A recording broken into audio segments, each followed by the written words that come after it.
The bride told me to wear white, and when I showed up, every other bridesmaid was in blue. Bella and I had been best friends since we were 5 years old. She moved in next door, and we became inseparable from that day forward. We did everything together growing up, and even when I went off to college a few hours away, she would visit constantly, and we stayed close. During my sophomore year, I met this guy named Drew through mutual friends. We hooked up a few times, but there was no real connection, so we stayed casual acquaintances. At a party my senior year, I introduced him to Bella, and she was immediately obsessed. She asked about our history, and I was completely honest. I told her we had hooked up, but it meant nothing, and she had my blessing to go for it. She did, and within months they were officially dating. After graduation, I took a job 6 hours away while Bella and Drew moved in together back home. Life got busy, and I saw them less, but we still connected every holiday. Last Christmas, Drew proposed to Bella at my family's party, and everyone was thrilled. Bella spent the entire holiday talking about wedding plans with me, and she kept saying I would be her maid of honor. Then she went silent. She started screening my calls, and I barely heard from her for months. When I finally got her on the phone, she told me I shouldn't be in the wedding because I lived too far away. She gave maid of honor to her cousin, a woman she openly couldn't stand. I was crushed but offered to fly in for everything. She shut me down. I found out through social media she had an engagement party and didn't invite me. Then 6 weeks before the wedding, Bella called saying a bridesmaid dropped out and asked if I could fill in. I said yes immediately. She told me the bridal party was doing a reverse color palette where bridesmaids wore white, and she and Drew would wear black. I already had a white slip dress, so I sent her a photo. She approved it over text with a thumbs up. The morning of the wedding, I arrived at the venue at 8 to do hair and makeup with the girls. Bella hugged me, and it felt like old times. We drank champagne and laughed, and I thought everything was finally okay between us. 2 hours before the ceremony, Bella told everyone to get dressed for photos. I changed in the bathroom and walked back into the room. My stomach dropped. Every single bridesmaid was wearing blue. I was the only one in white. I stood there staring, my brain trying to catch up. Bella had told me white. She approved my dress. I had the text. This was a setup. Bella stood in the middle of the room in her bathrobe with arms crossed. She looked at her cousin and said she told her I would do something like this. Her cousin marched over and started screaming. She called me jealous, desperate, and accused me of being in love with Drew. She said everyone knew I was trying to steal him, and wearing white was my pathetic attempt to ruin the wedding. I couldn't speak. Bella watched with a satisfied smirk like she had been waiting for this moment. I tried to explain she told me to wear white, that I had proof, but nobody listened. The other bridesmaids stared at me like I was insane.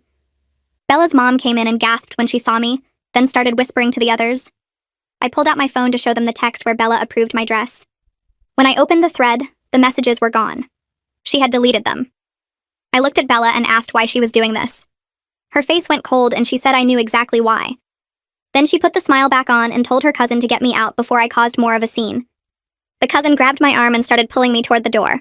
I yanked away and said I wasn't leaving until someone explained what was happening. That's when the door opened and Drew walked in. He wasn't supposed to see Bella before the ceremony, so everyone froze. He looked around the room, saw me standing there in white with tears running down my face, and his expression changed. He didn't look confused. He looked guilty. Bella's voice came out sharp, asking what he was doing in here. Drew didn't answer her. He just kept staring at me. Then he said my name, soft and sad, and said he was sorry and should have told me. Bella's face went white. She asked what he meant by that. I looked between them, completely lost, and asked what he should have told me. Drew opened his mouth to answer, but Bella's cousin grabbed my arm again, saying I needed to leave right now. I pulled away and said I wasn't going anywhere. Drew took a step toward me and Bella screamed at him to stop. The room went dead silent. Then Drew said there was something I needed to know. Something Bella had been hiding from me for over a year. Something that explained everything. Drew took a breath that shook his whole chest. He looked at me with eyes that seemed older than they had 5 minutes ago. He said he and Bella had been trying to have a baby for over a year. They tried everything, saw doctors, did tests. 3 months ago, they found out the reason it wasn't working. He was infertile, had been since birth. Something about his medical history that made it impossible. The room went so quiet I could hear someone's phone buzzing in a purse across the floor. Everyone was doing the math in their heads. If Drew couldn't have kids and never could, then our hookups in college couldn't have resulted in anything. The cousin's mouth fell open. One of the other bridesmaids put her hand over her lips. Bella's face went from angry red to paper white in seconds. Bella started screaming. She yelled at Drew, asking why he would tell me this now, why he would humiliate her in front of everyone on her wedding day. Her voice cracked and went high. Drew didn't back down. He said he was tired of lying, tired of watching her torture me for something that wasn't my fault or his. He said he couldn't stand there and let this continue when none of it was based on reality.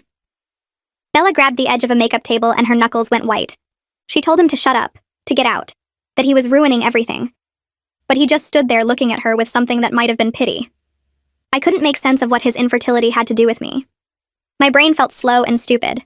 I asked what any of this had to do with why Bella hated me now. Why she cut me out and set me up with this dress thing. Drew turned to me and his face looked exhausted in a way that seemed deeper than just today. He said Bella convinced herself I got pregnant back in college, that I had an abortion and never told anyone, that I was hiding this huge secret from her. The words hit me so hard I actually stepped backward. I said no immediately. Said it loud enough that someone jumped. I told everyone we always used protection. Always. I never got pregnant. Never had a reason to think I was pregnant. Bella started crying, these angry sobs that made her whole body shake. She pointed at me and said I was a liar, that I disappeared for 2 weeks during spring break senior year, that I came back different, quiet, and wouldn't talk about where I'd been. She said she knew something happened and I was hiding it from her. Spring break senior year came back to me in pieces. I got the flu the day before break started, a bad one that knocked me completely flat. I spent 2 weeks in my dorm room barely able to get out of bed. My roommate brought me soup. The RA checked on me because I looked so terrible. I went to student health services twice because I couldn't shake the fever. I said all of this out loud, talking fast, trying to make them understand. I said my roommate could verify it. My RA saw me. I had medical records from the health center. Sarah stepped forward from where she'd been standing near the wall. She said she was my roommate that year. Her voice was quiet, but everyone heard it. She said I was sick the entire break, that she brought me soup and medicine every single day, that I never left our room except to go to the bathroom, that she was worried enough to call my parents at one point. She looked at Bella when she said it. Bella spun toward Sarah so fast her bathrobe flew out. She called Sarah a liar, said Sarah was covering for me, that we planned this together. Her voice went shrill. But the other bridesmaids were shifting around now, looking at each other. Roxana was frowning. Another girl I didn't know well was staring at Bella like she'd never seen her before. Bella's mom came closer and put a hand on Bella's arm. She said maybe they should postpone the ceremony. Talk about this privately, figure things out. Her voice was gentle but firm. Drew said there was more I needed to know. He looked at me when he said it, not at Bella. He admitted that Bella had been obsessed with this idea for months, that she was convinced he got me pregnant because she couldn't have his children, that she'd been spiraling with jealousy and anger, creating this whole story in her head to explain her pain. He said he tried to talk her out of it, tried to get her to see reason, but she wouldn't listen. She just kept building this fantasy bigger and bigger until it took over everything. My stomach turned over. I felt sick in a way that had nothing to do with being hungry or tired. My best friend since we were 5 years old had spent over a year hating me for something that never happened. Something she made up in her head. The white dress setup, the deleted texts, the public humiliation in front of everyone. It was all meant to punish me for a pregnancy that never existed. To justify cutting me out of her life in front of witnesses who would take her side. Bella collapsed into a chair by the window. Her cousin rushed over to comfort her, but Bella shoved her away hard enough that the cousin stumbled. Bella looked up at me and her face was red and wet and twisted with something that looked like real pain. She said she needed someone to blame. That every month when she got her period and knew she wasn't pregnant, she felt like she was failing. That watching other people have babies made her want to scream. That knowing Drew and I had been together before them ate at her constantly. She said she couldn't stand the thought that I might have had something with him that she could never have. So she convinced herself it was true. Made herself believe it so she had a reason for why her life felt so wrong. I couldn't stay in that room another second. I grabbed my purse off the chair and walked toward the door. Nobody tried to stop me this time. Bella's mom was still holding Bella, who had her face buried in her hands. Drew stood frozen near the window looking lost. The other bridesmaids were all staring at their phones or the floor, anywhere but at me. I pulled the door open and stepped into the hallway. The cool air hit my face and I realized how hot and stuffy that room had been. My hands were shaking as I walked down the corridor toward the stairs. Behind me, I heard the door open again. Footsteps came after me, quick and light. Sarah appeared next to me as I reached the stairwell. She touched my arm gently and I stopped walking. Her face looked genuinely sorry, not the fake sympathy people put on when they don't really care. She said she had no idea what Bella was planning with the dress colors, that Bella told all of them just this morning that everyone was wearing blue. She said if she'd known Bella was setting me up like that, she would have warned me. I nodded because I couldn't get words out yet. Sarah walked down the stairs with me, not saying anything else, just being there. We crossed through the lobby where wedding guests were starting to arrive. A few people stared at my white dress, but I kept my eyes forward. The parking lot was half full already. I found my car in the third row and unlocked it with shaking fingers. Sarah stood nearby while I got in and shut the door. I sat there gripping the steering wheel, trying to make my brain work again. Everything that just happened felt impossible. My best friend since kindergarten had spent over a year hating me for something that never happened. She made up an entire story in her head about me getting pregnant and hiding it. Then she planned this whole setup to humiliate me in front of everyone. The cruelty of it made my chest hurt. My phone started buzzing in my purse. I pulled it out and saw Drew's name on the screen. I declined the call. It buzzed again immediately. Another call from Drew. I declined that one too. Then texts started coming through, one after another. All from Drew saying he was sorry and asking me not to leave yet. Saying we needed to talk more. Saying he could explain everything if I just gave him a chance. I put the phone face down on the passenger seat and closed my eyes. A knock on my window made me jump. Sarah was standing there looking worried. I rolled down the window and she leaned in slightly. She asked if I was okay to drive, said I looked really shaken up and maybe I should wait a bit. She offered to get me coffee and sit with me until I calmed down. Her kindness hit me like a wave and suddenly I was crying. Real crying. Not just tears running down my face, but actual sobs that I couldn't control. Sarah opened the car door and crouched down next to me. She didn't say anything, just put her hand on my shoulder and let me cry. After a few minutes, I managed to stop enough to breathe normally. Sarah suggested we go to the coffee shop down the street from the venue. She said she'd drive me there and we could come back for my car later. I agreed because I didn't trust myself behind the wheel right now. We walked to her car and she drove us 3 blocks to a small coffee place. Inside, it was quiet and cool. We sat at a corner table and Sarah ordered us both iced coffees. When she came back with the drinks, she sat down across from me and said she needed to tell me something. She explained that she only agreed to be a bridesmaid because she felt bad for Bella. That a few months ago, Bella had told her about the infertility struggles, and Sarah felt terrible for her.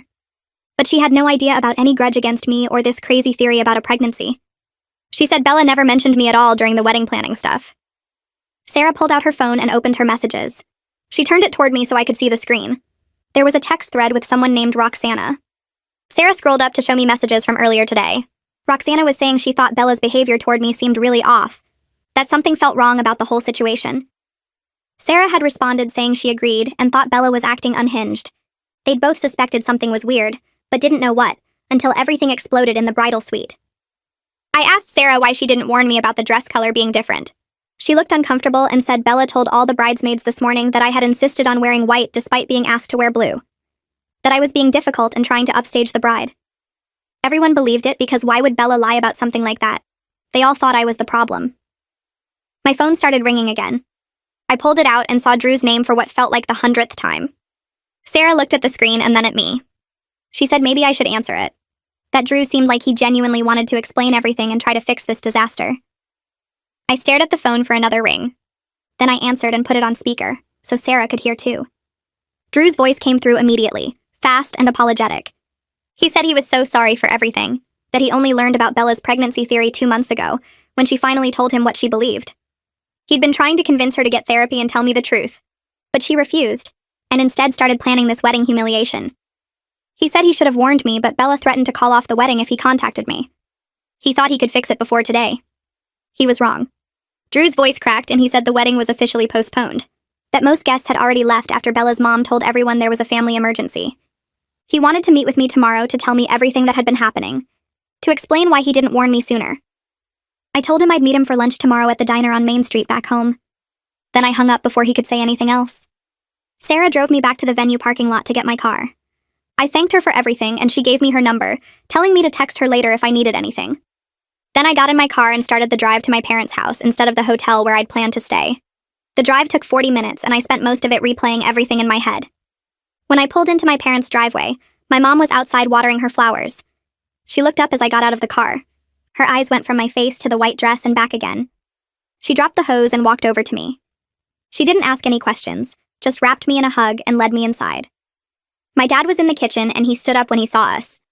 Mom sat me down at the table and started making tea. Then I told them everything. My dad stood up from the table and walked to the phone on the wall. He picked up the receiver and started dialing. I grabbed his arm and told him to wait. He looked at me with angry eyes and said Bella's parents needed to know what their daughter had done. I shook my head and explained I wanted to talk to Drew first, tomorrow, before we involved anyone else.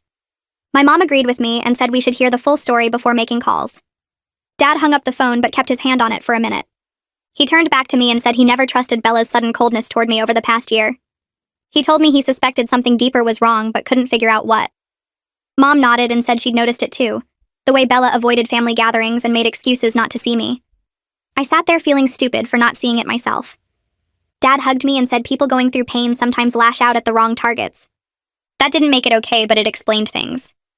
I went upstairs to my old bedroom and lay on my bed staring at the ceiling. My phone kept buzzing with texts from Drew, but I didn't read them. Sleep felt impossible. Every time I closed my eyes, I saw Bella's face in that bridal suite, the satisfied smirk when her cousin started yelling at me. I replayed the past year in my head, and suddenly everything looked different. The excluded engagement party wasn't about distance or convenience. Bella had deliberately cut me out. The last-minute bridesmaid invitation wasn't a kind gesture. It was bait for a trap. The white dress setup had been planned for weeks, maybe months. She deleted those text messages before I even arrived at the venue. This wasn't spontaneous cruelty. It was calculated revenge for something that never happened. I thought about spring break senior year when I had the flu. I remembered being so sick I could barely stand up. Sarah brought me soup and crackers every day. My RA checked on me twice because I looked so bad. I went to student health services and they gave me medicine. There were records of all of it. But Bella had looked at some photo of me from that time and convinced herself I'd had an abortion. She built an entire fantasy in her head and used it to justify destroying our friendship. I felt sick thinking about how long she must have been planning this wedding humiliation.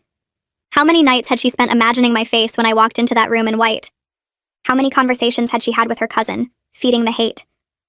I grabbed my phone and opened social media. I found the photo Bella must have seen. It was from spring break, posted by another girl from our dorm. I was in the background wearing pajamas and looking tired because I had the flu. That was it. That was the evidence Bella used to build her accusation. The next morning, I drove to the diner on Main Street. Drew's car was already in the parking lot when I arrived. I walked inside and saw him sitting in a booth by the window. He looked terrible. His eyes were red and he had dark circles under them like he hadn't slept in days. I slid into the seat across from him and didn't say anything. The waitress came over and Drew ordered coffee. I asked for the same. We sat in silence until she brought our cups. Drew wrapped both hands around his mug and stared into it. Then he started talking. He said Bella's grief over their infertility had been getting worse for months. At first, she just seemed sad and frustrated. Then she started getting angry at pregnant women in public. She would come home from the grocery store crying because she saw someone with a baby. Drew tried to get her to see a therapist, but she refused. She said therapy was for weak people. About 3 months ago, she started talking about me. She told Drew she had a theory about why they couldn't get pregnant. She said she thought I had gotten pregnant by Drew in college and terminated it without telling anyone. Drew told her that was impossible. He reminded her that he was infertile from birth, that no pregnancy could have happened. But Bella wouldn't listen. She pulled up that photo from spring break and showed it to him. She said I looked thin and tired because I'd just had an abortion. Drew tried to explain about the flu, but Bella had already decided. She spent hours online researching abortion procedures and recovery times. She convinced herself the timeline matched perfectly. No matter what Drew said, she couldn't shake the idea. Drew took a drink of coffee and kept talking. He said Bella found more photos from that semester and analyzed all of them. She claimed my face looked different after spring break. She said I was hiding something. Drew tried showing her my social media posts from that time where I complained about being sick with the flu. Bella said I was lying to cover up the abortion. She started going through old text messages between us looking for proof. When she couldn't find any, she said, I must have deleted everything. Drew's voice cracked, and he said watching her spiral like this had been horrible. He loved her, but she was becoming someone he didn't recognize. The worst part was knowing the entire foundation of her anger was medically impossible. He was infertile. There was documentation. But facts didn't matter to Bella anymore. She needed someone to blame for her pain, and she'd chosen me. I asked Drew why he didn't tell me months ago when this started. He looked down at his coffee and said, Bella threatened to call off the wedding if he contacted me. She told him if he warned me about her theory, she would know he was taking my side over hers. Drew admitted he made a terrible choice. He thought if he gave her time, she would eventually accept reality and move past the delusion. He hoped their love would be enough to pull her back from the edge. Instead, she got worse. She started planning the wedding humiliation. She told Drew about the dress setup 2 weeks before the wedding, and he finally realized how far gone she was. He tried to stop her, but she said it was too late to back out. She said I deserved to be exposed in front of everyone. Drew said he should have called me that day, but he was a coward. He kept hoping she would change her mind at the last minute. He was wrong. I stared at Drew and asked why he was staying with someone who could be this cruel and irrational. Drew rubbed his face with both hands. He said he loved Bella, but recognized she needed serious help. He told her yesterday after I left the venue that he was done enabling her delusions. He gave her an ultimatum. They would postpone the wedding indefinitely until she got real treatment from a psychiatrist. Not just a therapist, but someone who could evaluate if she needed medication. Bella screamed at him and said there was nothing wrong with her. She said I was the problem, and if he couldn't see that, maybe they shouldn't get married at all. Drew told her that was fine with him. He packed a bag and went to stay with his best man. This morning, Bella's mom called him crying. She said Bella had finally admitted she might need help. They were looking for psychiatrists who specialized in grief and infertility issues. Drew leaned forward and said there was more I needed to know. Bella's cousin had known about the pregnancy accusation theory for weeks. Not only did she know, she encouraged it. The cousin told Bella she always suspected I had feelings for Drew. She said my friendship with Bella was fake and I was just waiting for a chance to steal him. The cousin apparently had her own reasons for wanting me out of Bella's life. Drew said the cousin had always been jealous of my close relationship with Bella. When Bella started pulling away from me, the cousin saw an opportunity to become Bella's new best friend. She fed Bella's paranoia and helped plan the dress setup. She was the one who suggested deleting the text messages. Drew said the cousin was toxic and he'd told Bella she needed to cut contact with her too. Bella refused at first, but her mom agreed with Drew. The cousin was being frozen out. I sat back in the booth trying to process everything. Part of me felt angry at Bella for the calculated cruelty. Part of me felt sorry for her because she was clearly suffering. But mostly I just felt sad. Our friendship was destroyed. Even if Bella got help and realized her accusations were false, I didn't know if I could ever trust her again. The white dress setup wasn't a mistake or a moment of weakness. It was planned revenge. She wanted to hurt me in the most public way possible. That kind of deliberate cruelty didn't just go away with therapy. Drew asked if I would be willing to meet with Bella and a therapist to help her confront reality. He said having me there to confirm the truth about spring break might help her accept that her theory was wrong. I told Drew I needed time to think about it. Right now, I was too hurt and too angry to sit in a room with Bella. Maybe eventually I could do it, but not yet. Drew nodded and said he understood. He thanked me for meeting with him and apologized again for not warning me sooner. I told him I appreciated his honesty now, even if it came too late. Then I left the diner and drove back to my apartment 6 hours away. Over the next week, my phone filled with messages. Some were from wedding guests who heard what really happened. They apologized for believing Bella's lies about me insisting on wearing white. A few people said they felt terrible for not speaking up when they saw me standing there alone in that bridal suite. Roxana called me directly one evening. She said she wanted to apologize for not questioning Bella's story. She admitted the whole thing seemed weird, but she didn't want to cause drama. Now she felt guilty for staying silent. I told Roxana I appreciated the call and didn't blame her. She had no way of knowing what Bella was planning. Roxana said several other bridesmaids felt the same way, and wanted to reach out but weren't sure if I'd want to hear from them. I told her it was okay if they wanted to contact me. I wasn't angry at them. They were victims of Bella's manipulation, too. Over the next few days, Sarah and I texted back and forth constantly. She sent me screenshots of what Bella's cousin was posting on social media. The cousin claimed I showed up in white knowing full well I was supposed to wear blue. She said I caused a huge scene and tried to ruin everything because I was jealous. Sarah told me at least 10 people who weren't even at the wedding were now sharing the cousin's version of events. I felt sick reading the lies, but Sarah kept telling me not to engage. She said anyone who mattered knew the truth. My mom noticed I was spending a lot of time on my phone looking upset. She sat me down one evening and suggested I talk to someone professional about everything that happened. She said betrayal like this didn't just go away on its own. I told her I was fine, but she gave me that look moms give when they know you're lying. The next morning, I looked up therapists in my area and scheduled an appointment for the following week. The therapist's office was in a small building near my apartment. I sat in the waiting room filling out paperwork about my mental health history. When she called me back, I felt nervous but also relieved to finally talk to someone neutral. I explained the whole wedding disaster from start to finish. She listened without interrupting and took notes. At the end, she told me something that stuck with me. She said Bella's behavior wasn't about me at all. It was about Bella's own pain and her inability to cope with her infertility in a healthy way. She said I didn't cause this, and I couldn't have prevented it. Bella needed help that had nothing to do with our friendship. I left that first session feeling lighter somehow. 2 weeks after the wedding, my phone rang with a number I recognized. Bella's mom. I almost didn't answer, but something made me pick up. Her voice came through shaky and tearful. She apologized over and over for not seeing how bad things had gotten with her daughter. She said Bella started therapy 3 days after the wedding fell apart. The therapist diagnosed her with severe anxiety and depression triggered by the infertility news. Bella's mom said her daughter was slowly starting to accept that her accusations about me weren't based in reality. She said it was a long road, but Bella was trying. I didn't know what to say, so I just listened. Then Bella's mom asked if I would be willing to read a letter Bella wrote as part of her therapy homework. She said there was no pressure to respond and I could throw it away if I wanted. I agreed to read it, even though part of me wanted to refuse. The letter arrived 4 days later in a thick envelope. I stared at it for an hour before opening it. 6 pages of Bella's handwriting filled the envelope. She started by saying she understood if I hated her and never wanted to speak to her again. Then she explained how the infertility diagnosis destroyed her sense of self. She said she spiraled into this obsessive jealousy where she convinced herself I had gotten pregnant by Drew years ago. She knew logically it made no sense, but the delusion felt real to her at the time. She described planning the white dress setup as revenge for something that never happened. She took full responsibility for the cruelty and said our friendship was over because of her actions alone. She didn't ask me to forgive her or reach out.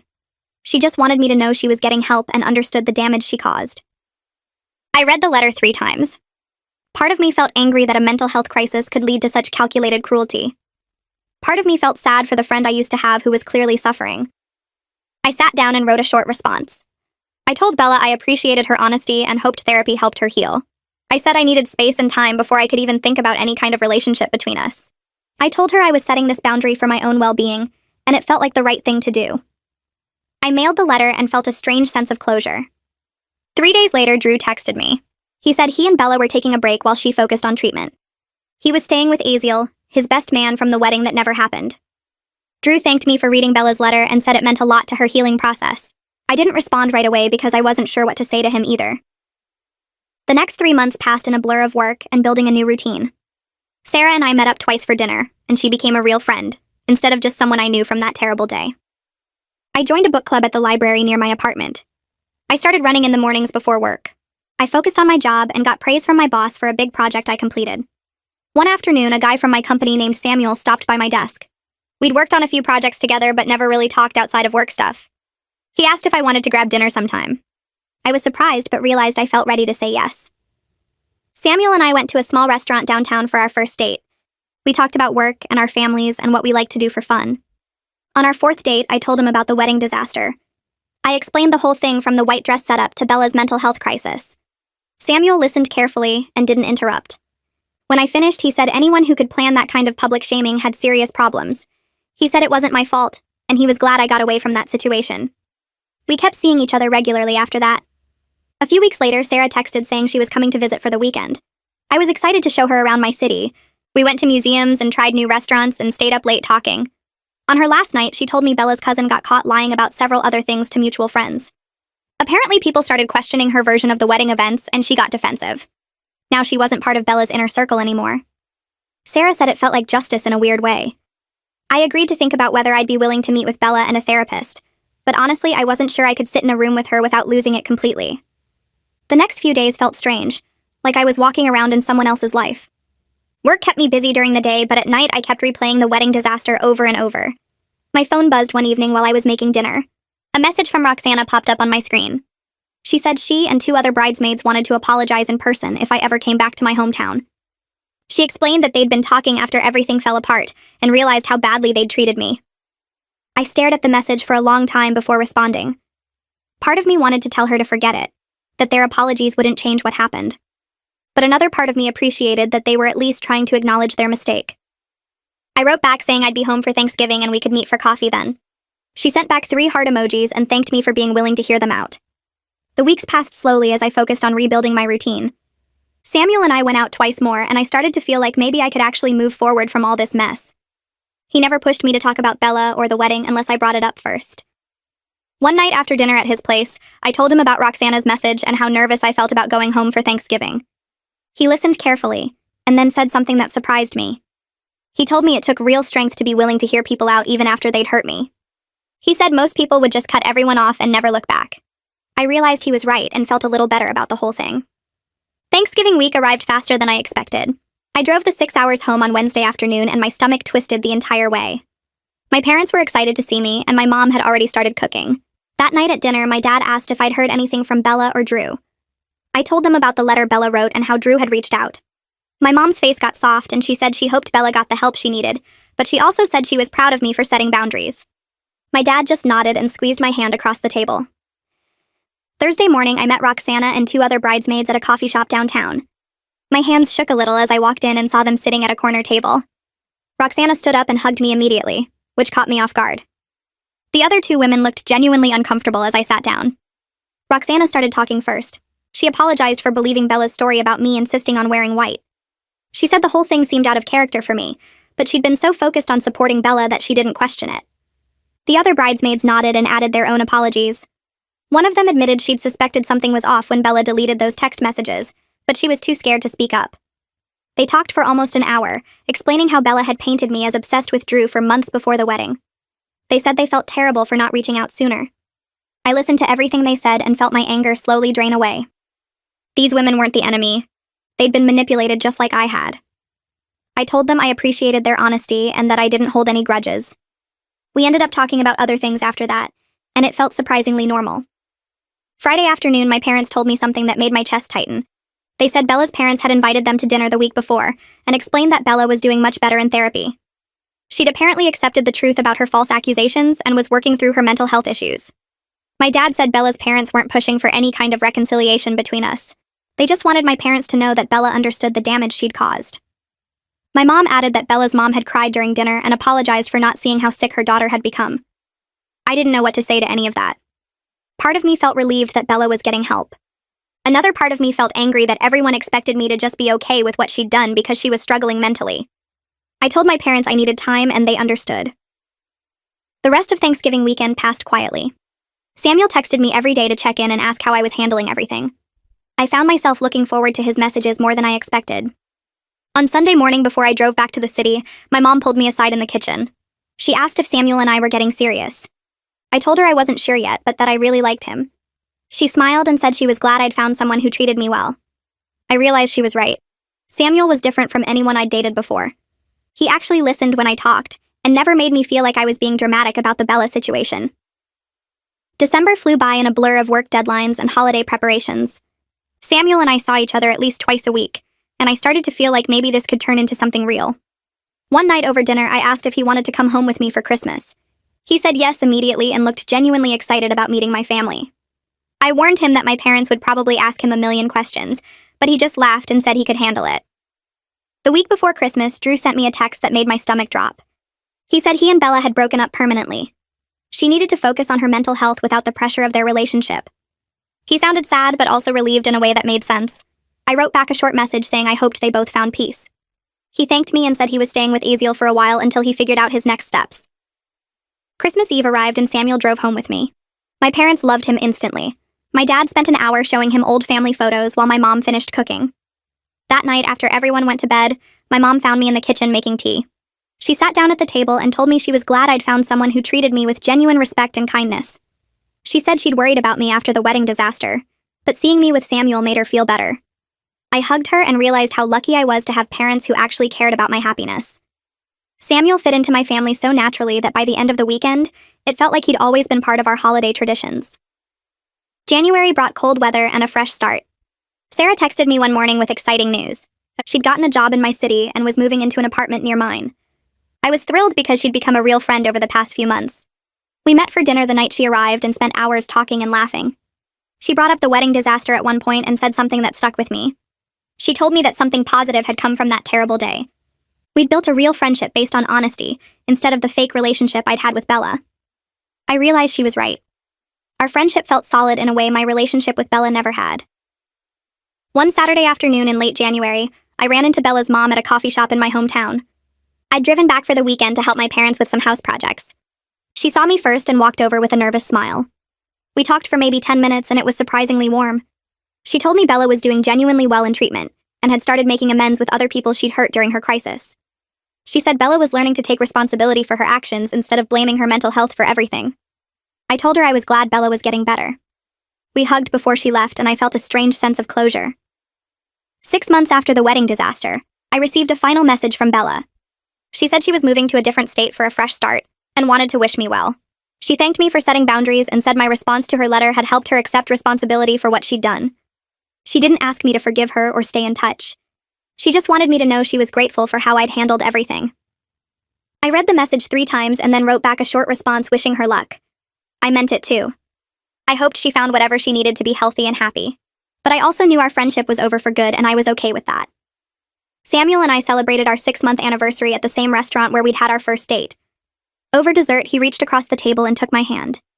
He told me he was falling in love with me. My heart jumped, but in a good way. I looked at him and realized I felt the same way. This relationship was built on trust and honesty in a way my friendship with Bella never truly was. He knew everything about the wedding disaster and he'd never once made me feel like I was being overdramatic or dwelling on the past. He just supported me and let me process everything at my own pace, I told him I was falling in love with him too, and his whole face lit up. A year after everything happened, I sat in my apartment one Sunday morning drinking coffee and thinking about how much my life had changed. I was genuinely happy with the authentic relationships I'd built. Samuel and I were talking about moving in together. Sarah lived 10 minutes away, and we saw each other at least once a week. My parents were proud of how I'd handled everything. The betrayal had taught me to value people who communicate honestly and respect boundaries. I'd learned that real friends don't manipulate you or create elaborate schemes to hurt you. They show up, they tell the truth, and they support you even when things get messy. I was grateful for the growth that came from surviving Bella's cruelty. It had forced me to figure out what I actually wanted in my relationships and my life. And for the first time in a long time, I felt like I was exactly where I was supposed to be.